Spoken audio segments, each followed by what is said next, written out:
Bore da, a chroeso i wasanaeth Boreol Eglwys Dewi Sant, ar y 4 Sul ar 10 wedi'r Trindod.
Yn enw'r Tad a'r Mab a'r Ysbryd Glân.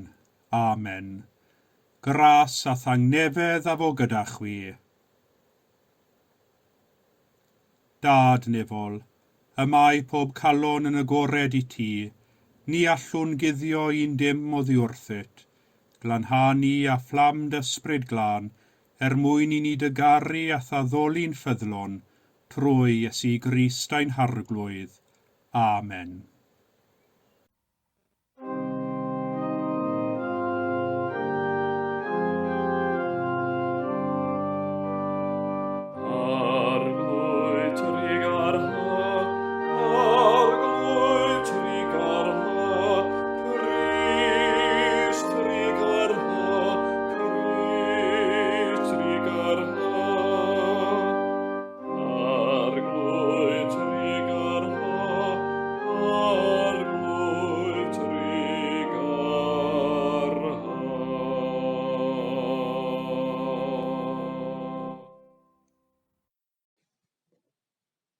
Felly, cyffeswn ein pechodau, a cheisio gan ein tad, ei fyddeiant a'i dangnefedd.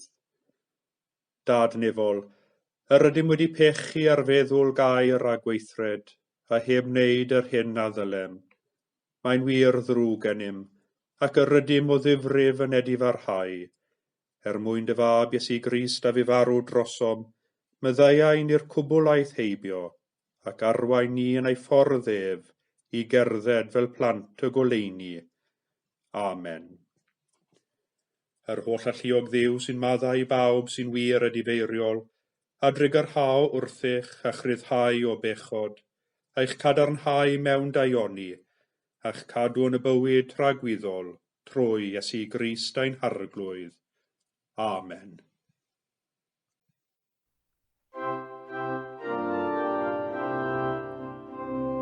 Gogoniant i Dduw, gogoniant i Dduw, gogoniant yn y goruchaf. Gogoniant i Dduw, gogoniant i Dduw, gogoniant yn y goruchaf. Gogoniant yn y goruchaf i Dduw, ac ar y feiar tangnef.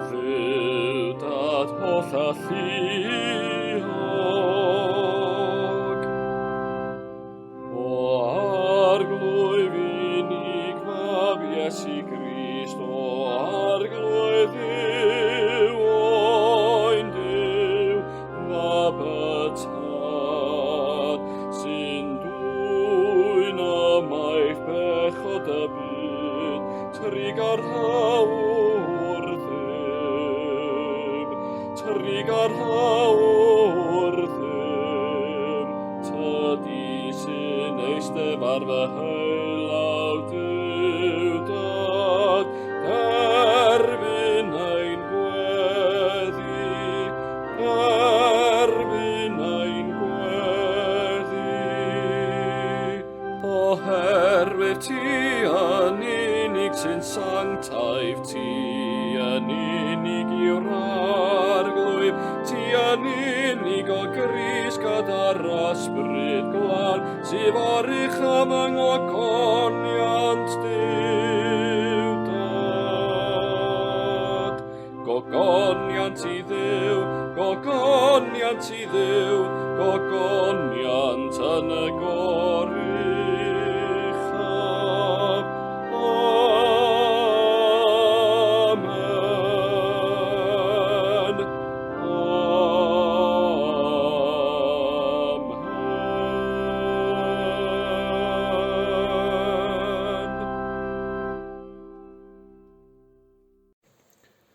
Y colect ar gyfer y 40 wedi'r Trindod, gweddiwn. Holl alluog Dduw, yr agorodd deunig fab i ni ffordd newydd a bywiol i'th bresenoldeb, dyroi ni galonau pur ac ewyllus gadarn i'th addoli mewn ysbryd a gwirionedd, trwy Iesu Grist dy fab ein harglwydd, sy'n byw ac yn teyrnasu gyda thi, yn undod yr ysbryd glân, yn un Duw, yn awr ac am byth. Amen.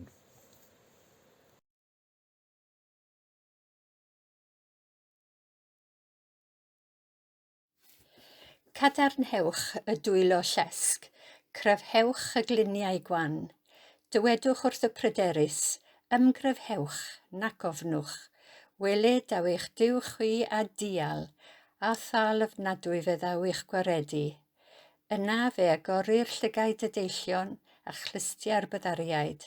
Fe lamar cloff fel hydd, fe gan tafod y mudan. Tyrdyfroedd allan yn yr anialwch, ac afonydd yn y diffeithwch. Bydd y crastyr yn llyn, a'r tir sych yn ffynhonnau byw. Yn y tir garw, lle cyrcha'r siacal, bydd gweirglodd o gyrsennau a brwyn.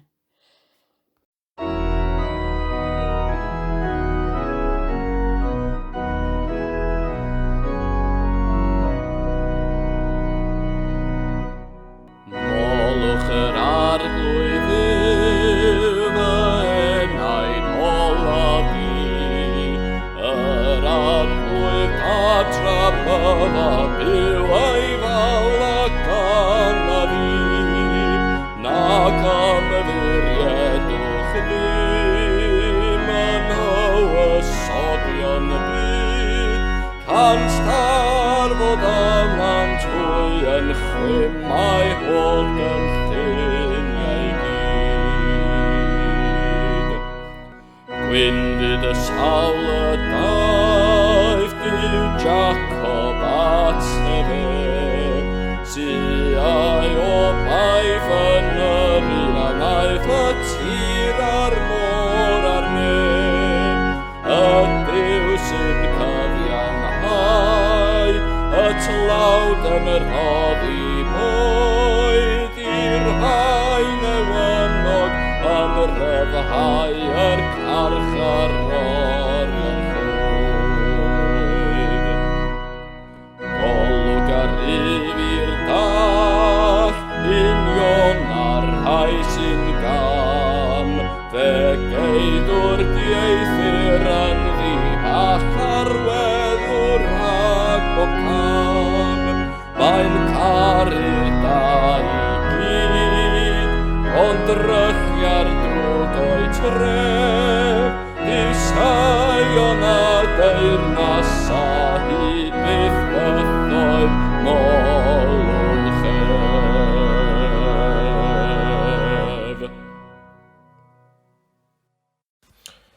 Gwrandewch Efengil Crist yn ôl Sant Marc. Cychwynodd Iesu oddi yno ac aeth ymaith i gyffiniau Tyrus.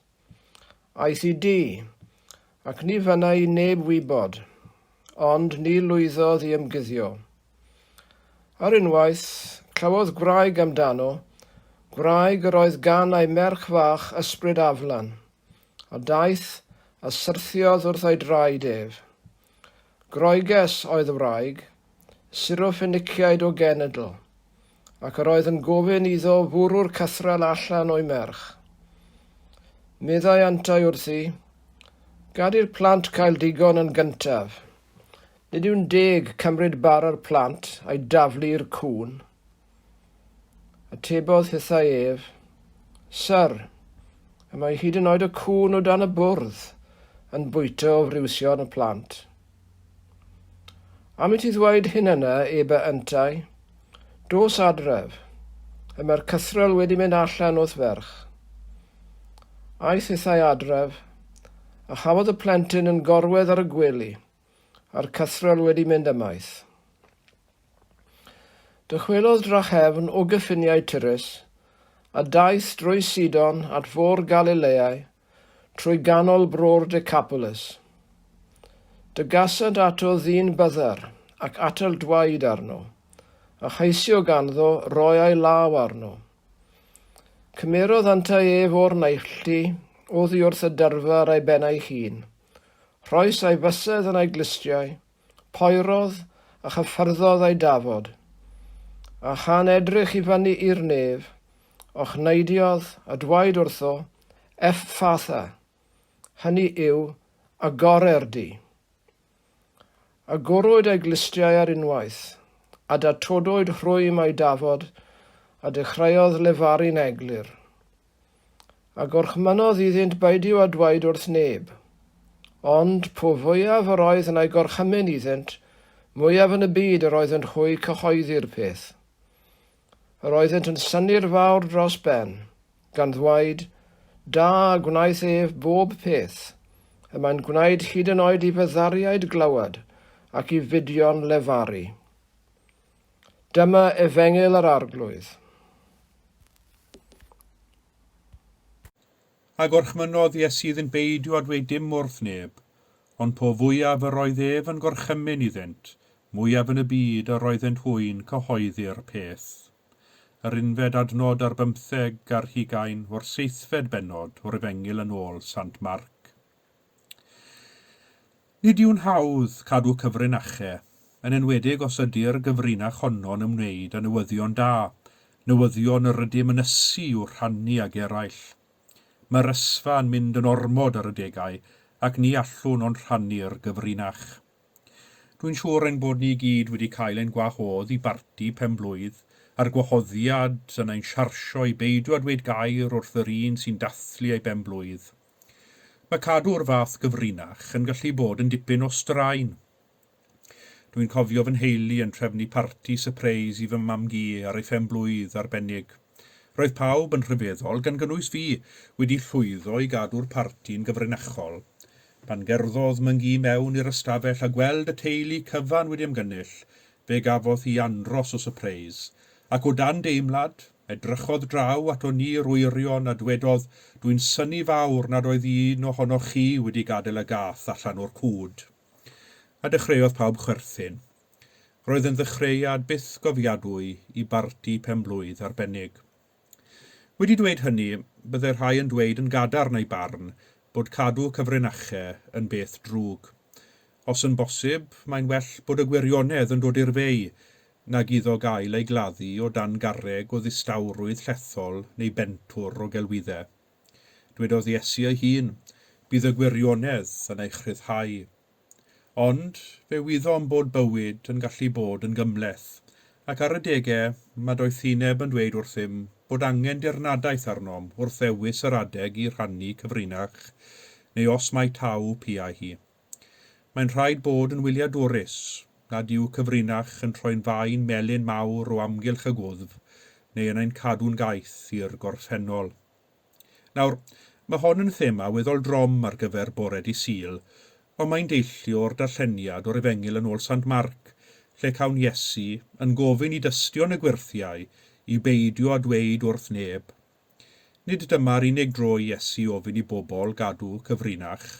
Mae Iesu'n gofyn i'w ddisgyblion ac eraill gadw y gwirthiau'n gyfrinachol yn un o themau mawr Efengil Marc. Mae'n cael ei adnabod fel y gyfrinach Mesaianaidd. Hynny yw, roedd Iesu'n awyddus i sicrhau nad oedd yr hanes amdano yn iachau yn cael ei ymledu ar hyd a lled y wlad. Roedd Iesu ddim am dynnu sylw ato ei hunan, oherwydd fe wyddai y byddai hynny yn ei tro yn dwyn arno lid yr awdurdodau crefyddol, a byddai pobl yn dod i'w ganlyn yn y gobaith o'i weld yn cyflawni rhyw wyrth neu gilydd. A dyna un o nodweddion gwirthiau Iesu. Ni chyflawnodd Iesu wyrthiau mwyn tynnu sylw ato ei hun, a'i droi ei hun yn sioe, fel y gwnaen nifer o'i achawyr honedig ei gyfnod. Ond yn hytrach, cyflawnodd Iesu wyrthiau mwyn diwallu anghenion yr rheini, a oedd yn dod ato ac yn gofyn am ei gymorth. Ei gariad tuag at ei gydddyn oedd sail ei wyrthiau, nid ennill clod a ffafr eraill, nid sioe yw'r gwirthiol i ddenu a chreu syndod, rhyfeddu ac adloni yw'r gwirthiol, ond arwydd o'r cariad dwyfol ar waith ym mherson Iesu Grist. Yn y cyd-destun hwn y dylwn ni ddeall dymuniad Iesu i bobl beidio a dweud wrth neb. Ond fel y gwyddom, dyma oedd cyfrinach nad oedd neb yn gallu ei chadw. Nid hawdd yw cadw newyddion da yn gyfrinach yn hir, fel y dywed y testun wrthym, ond po fwyaf yr oedd ef yn gorchymyn iddynt, y mwyaf yn y byd yr oedd yn hwy yn cyhoeddi'r peth. Gweithaf gorchymyn Iesu beidio a dweud wrth neb, nid oedd modd cadw Iesu ei weithredoedd yn guddiedig yn hir. Roedd y newyddion da amdano yn ymledu ac roedd eraill am ddod ato a derbyn o'i dosteri a'i drigaredd. Nid oes modd cadw'r newyddion da a'r gwirionedd am Iesu'n guddiedig. Mae'n werth nodi hefyd, nawr thododd Iesu unrhyw un a ddaeth ato yn gofyn am ei gymorth, roedd Iesu yn deall ei cymhellion ac yn gweld ei ffydd. Fe welwn ni hyn yn y ddwy wyrth sydd o dan sylw y bore yma. Dwy wyrth sy'n wahanol iawn o'r rhannau cyd-destun a'i natur, ond dwy wyrth sy'n gweld Iesu'n ymateb i anghenion eraill. Yn y wyrth gyntaf, mae gennym wraig, Groeges o blith y cenedl ddynion, yn erfyn yn dair ar Iesu a chai ei merch. Yn ail, fe gawn ddyn, myd a byddar o blith yr Iddewon, yn ceisio gan Iesu roi ei law arno mwyn ei achau. Yn y ddwy wyrth, nid yw Iesu yn gorfodi ei achad ar neb. Ymateb yma Iesu ddeheuad calon pob un a ddaeth ato. Gyda'r wyrth gyntaf sylwwn fod Iesu wedi gadael ei gynefin a chroesi'r ffin i gyffiniau Tairus, sef rhan o diriogaeth y cenedl ddynion. Aeth yno mwyn cael ychydig o lynyddwch ac ysbaid rhag y tyrfaoedd oedd yn ei ganlyn. Ond ni lwyddodd i ymguddio, medda'r testun wrthym. Roedd y gyfrinach wedi mynd ar led, roedd Iesu yn y cyffiniau, a doedd hi ddim wedi cymryd yn hir i bobl glywed y newyddion da a dechrau chwilio amdano. A dyma wraig yn dod i erfyn dros ei merch oedd yn meddiant ysbryd aflan. Cofiwn mai o blith y cenedl ddynion oedd y wraig hon, doedd hi ddim yn perthyn i bobl Israel, roedd hi o hil diwylliant a chrefydd wahanol i Iesu. Fe welwn yma fod hyd yn oed y cenedl ddynion wedi dod i wybod am y gyfrinach ynglŷn â Iesu. Roedd y newyddion da amdano wedi rhagfleini ac wedi ymledu ymhell tu hwnt i ffiniau y genedl Iddewig. Mae'r ymgom rhwng y wraig a'r Iesu yn un digon lletwyth mewn gwirionedd. Mae'r wraig yn erfyn ar Iesu ac yntau'n ymateb trwy ddweud wrthi ei fod wedi dod i achau plant Israel nid y cenedl ddynion, gad i'r plant gael digon yn gyntaf, meddai Iesu, nid yw'n deg cymryd bara'r plant a'i daflu'r cŵn. Enw dirmygus ar genedl ddynion oedd y term cŵn yng nghyfnod Iesu, nid oedd yn derm parchus iawn. Ond gweithaf ymateb Iesu, fe welwn i'r wraig yn parhau i erfyn arno, nid oedd yr hyn a ddywedodd wrthi wedi ei pherswadio i ymadael a rhoi'r gorau i'w hymdrech. Na.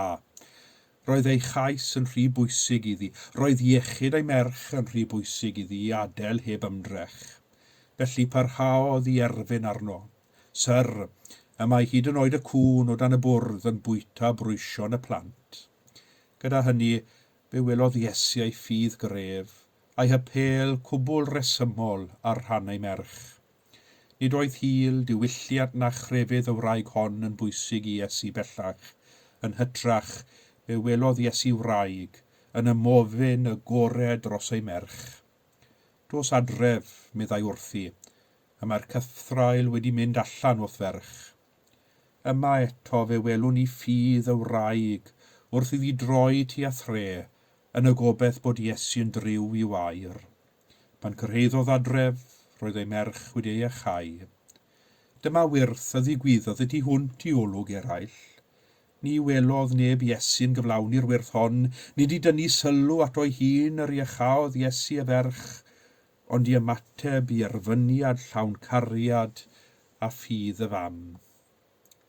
Ac yn yr un modd, yn wahanol iawn i'r wyrth gyntaf, fe welwn ni Iesu yn cymryd gofal i beidio a throi y wyrth hon yn sioe chwaith. Pan cyrhaeddwn yr ail wyrth, fe welwn ni Iesu yn ôl yn ei gynefin ar lan môr Galilea. Daeth nifer o bobl ato gan dywys dyn myd a byddar. Yr hyn sy'n nodweddiadol am y wyrth hon yw bod Iesu wedi cymryd y dyn o'r neilltu oddi wrth y dyrfa ar ei ben ei hun. Eto, nid oedd Iesu am wneud sioe o'r wyrth hon chwaith, nid tynnu sylw ato oedd bwriad Iesu, ond iachau y dyn a'i adfer. Fe gyffyrddodd Iesu a chlystiau'r dyn, fe boerodd a chyffyrfodd a'i dafod. Roedd cred yn yr hen fyd fod gan boer y gallu iachau. Fe ddefnyddiodd Iesu cyffyrddiad i gyfarthrebu ar dyn am ei fod yn fyddar, ac yna dwedodd y gair effatha, gair Arameig, iaith bob dydd Iesu, sy'n golygu agorau'r di, ac fe iachawyd. Ym mhob un o'r camau hyn, fe welwn ni ofal mawr Iesu am y dyn, mwyn iddo elwa o'r wyrth. Nad oedd neb wedi gweld Iesu yn uchau y ferch o Roeges na'r dyn myd a byddar, yr oedd canlyniadau'r gwirthiau'n amlwg i bawb, a daeth Iesu yn destun siarad. Cymaint oedd Iesu am i bobl beidio a dweud wrth neb, nid oedd modd i bobl gelu'r newyddion da. Roedd iachau yn destun diolch a llawenydd, nid yn unig i'r rhai a iachawyd, ond i'r gymdogaeth gyfan. Ac wrth i ni feddwl am y gwirthiau hyn heddiw, ac am y gyfrinach fawr na allai neb ei chadw, meddyliwn ni am ein galwad fel Cristionogiod, i fod yn gyhoeddwyr newyddion da. Y newyddion da am Iesu sydd ei ofal amdanom, am Iesu sydd wedi agor ein clistiau i glywed gair Duw, am Iesu sydd wedi agor ein cylonnau i dderbyn ei gariad a'i fyddeiant iachusol. Nid cyfrinach yw chuddiom o hon, ond newyddion da i'w rannu ag eraill. Amen. Cyd adroddwn y credon Eceia. Credwn yn un Duw, y Tad holl alluog, gwneithir o'r nef a deiar a phob peth gweledig ac anweledig. Credwn yn un arglwydd Iesu Grist, unig fab Duw, a genhedlwyd gan y Tad cyn yr oll oesoedd. Duw o Dduw, llewyrch o lewyrch, gwir Dduw o wir Dduw, wedi ei genhedlu, nid wedi wneithir, yn un hanfod ar Tad, a thrwyddo ef y gwnaed pob peth. Ein mwyn ni ac ein hiachawdwriaeth, disgynodd o'r nefoedd, trwy nerth yr ysbryd glân daeth yn gnawd o fair forwyn ac fe gwnaed yn ddyn. Fe groeshoeliwyd drosom dan Pontius Pilat, dioddefodd angau ac fe claddwyd. Atgyfododd y trydydd dydd yn ôl ysgrythyrau ac esgynodd i'r nef, ac yma'n eistedd ar ddy heilawr Tad, a dawd rychefn mewn gogoniant i farnu'r byw a'r meirw, ac ar ei deyrnas ni bydd diwedd. Credwn yn yr ysbryd glân, yr arglwydd rhoddwr bywyd, sy'n deillio'r Tad a'r mab, ac ynghyd â'r Tad a'r mab a gyd a ddolir ac a gyd o goneddir, ac a lefarodd trwy'r proffwydi. Credwn yn un eglwys lan gatholig ac apostolig, cydnabyddwn un bedydd myddeiant pechodau, a disgwyliwn am atgyfodiad y meirw, a bywyd y byd sydd i ddyfod. Amen. Gadewch i ni weddio ar Dduw, sydd yn ei gariad yn cyfleidio popeth a greodd. Dyroedd holl eglwys ras i arddangos gwir ffydd trwy weithredoedd o gariad a thregaredd. Tyn ymaith bob rhagfarn sydd yn peri bod pobl yn cael eu trin mewn ffordd anghyfartal. Bydded i'r mannau lle yr anrhydeddu'r denw, bod bob amser yn groesawus ac yn agored i bawb sydd yn dod iddynt. Arglwydd, yn dy drigaredd, gwrando ein gweddi. Trwy gyrhaw wrth fyd lle mae hunanoldeb a diffyg dealltwriaeth yn gwahanu'r tlawd a'r cyfoethog. Ysbrydol ar rhai sy'n meddu llawer o gyfoeth y byd hwn i ymateb i anghenion unigolion a chenhedloedd. Gweddiwn dros y rhai a ddadleolwyd gan y gwrthdaron Affganistan. Yn arbennig dros y rhai sy'n teimlo ei bod yn cael ei hanwybyddu. Dros bawb sy'n teimlo nad ydynt yn perthyn yn unman, ac nad oes ganddynt le diogel i dderbyn cefnogaeth a chyfeillgarwch. Arglwydd, yn dy drigaredd, gwrando ein gweddi. Gweddiwn y bydd gennym ni, ein teuluoedd a'n ffrindiau, glistiau sy'n agored i glywed y air a thafodau sy'n awyddus i'w gyhoeddi. Gwna ni'n ddigon sensitif i fedru dirnad anghenion ein cymuned ac yn ddigon hael i'w diwallu. Arglwydd, yn dy drigaredd, gwrando ein gweddi. Gweddiwn dros y cleifion a thros y rhai sy'n gofalu amdanynt. Amgylchyna hwy a thysbryd iachawol, ath gariad di gyfnewid. Arglwydd, yn dy drigaredd, gwrando ein gweddi. Gwrando arnom wrth ni gofio rai hyniaf i farw yn hangnefedd Crist. A dyroi ni gyda hwy, gyfran yn dy deyrnas dragwyddol. Arglwydd, yn dy drigaredd, gwrando ein gweddi. Da trigarog, derbyn y gweddiau hyn, mwyn dy fab, ein gwaredwr Iesu Grist. Amen.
A mae'r arglwydd yma, y mae ei ysbryd gyda ni.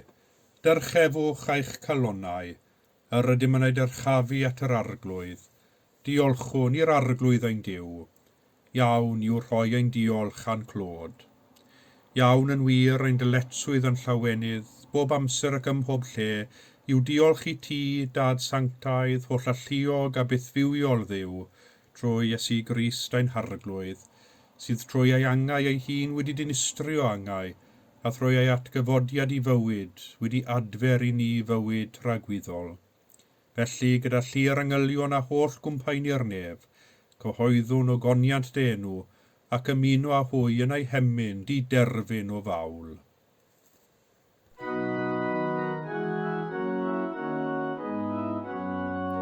Sanctae, sanctae, sanctae, arglwydd Duw gallu hanner. Nefadau ar sy'n llawn o ddogoniant, llawn o ddogoniant. Hosanna, Hosanna, Hosanna yn y goruchaf. Bendigedig yw'r lôn sy'n dyfod yn enw'r arglwydd. Hosanna, Hosanna, Hosanna yn y goruchaf.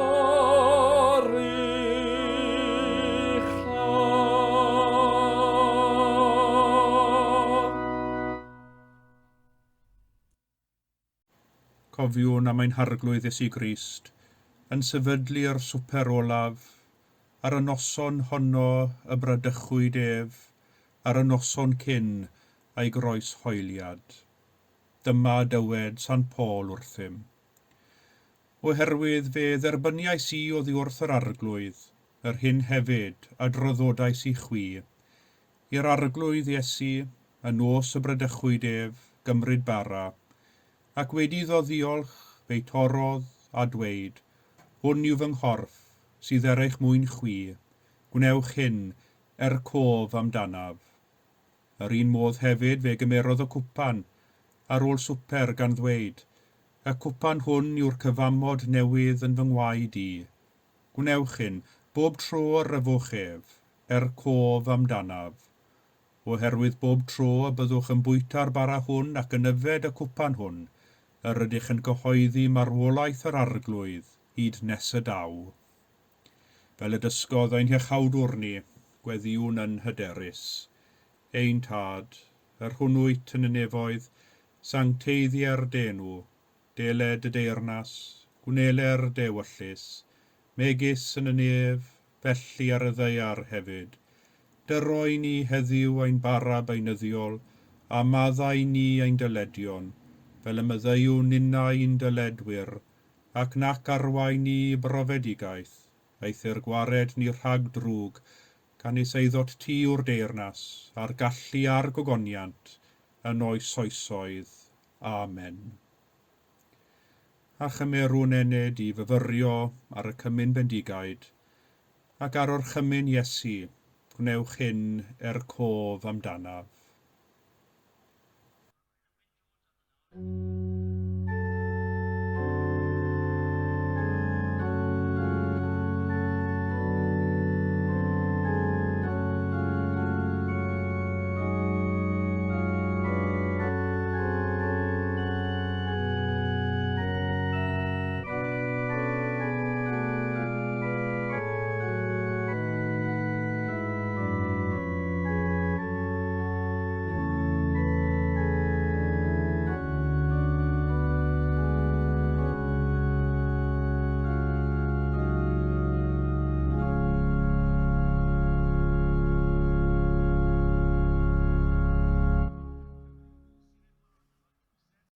Gan gofio troion eisoes yr ydym wedi penlinio wrth fwrdd y cymyn, ac estyn ein dwylo i dderbyn y bara corff Crist ac yfed o'r un cwpan gwaed Crist, gweddiwn gyda'n gilydd.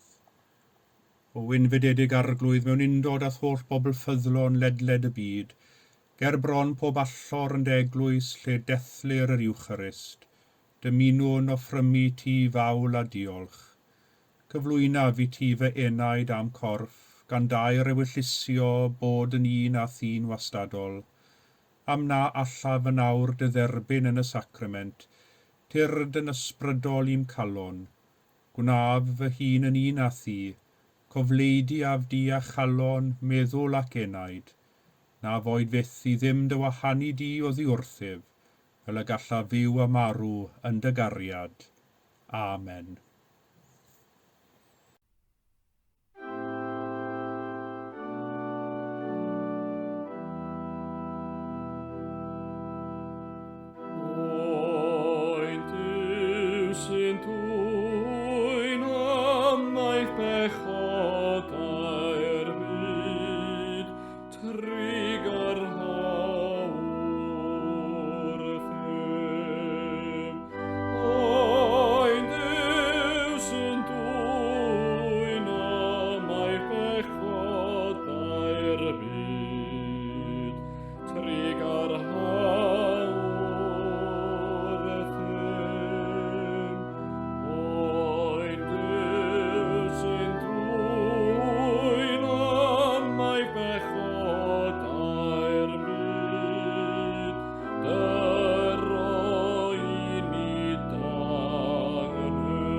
Diolchwch i'r arglwydd, oherwydd graslon yw, a'i gariad sy'n dragywydd.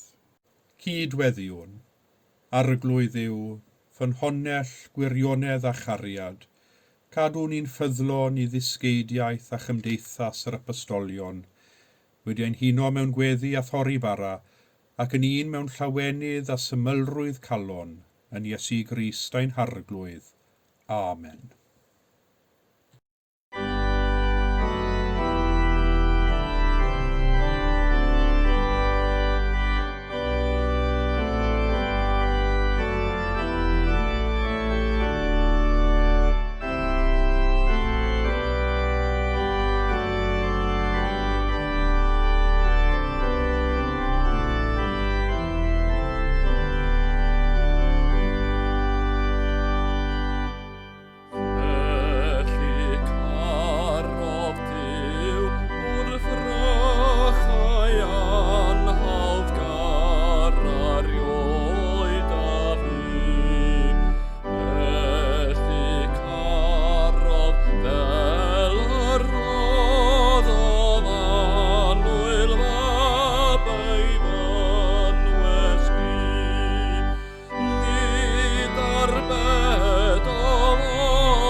Gweddiwn am bendith Duw.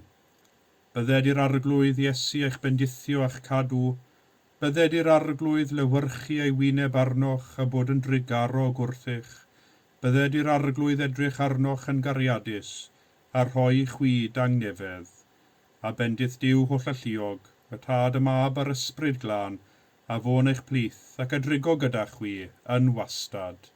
Amen.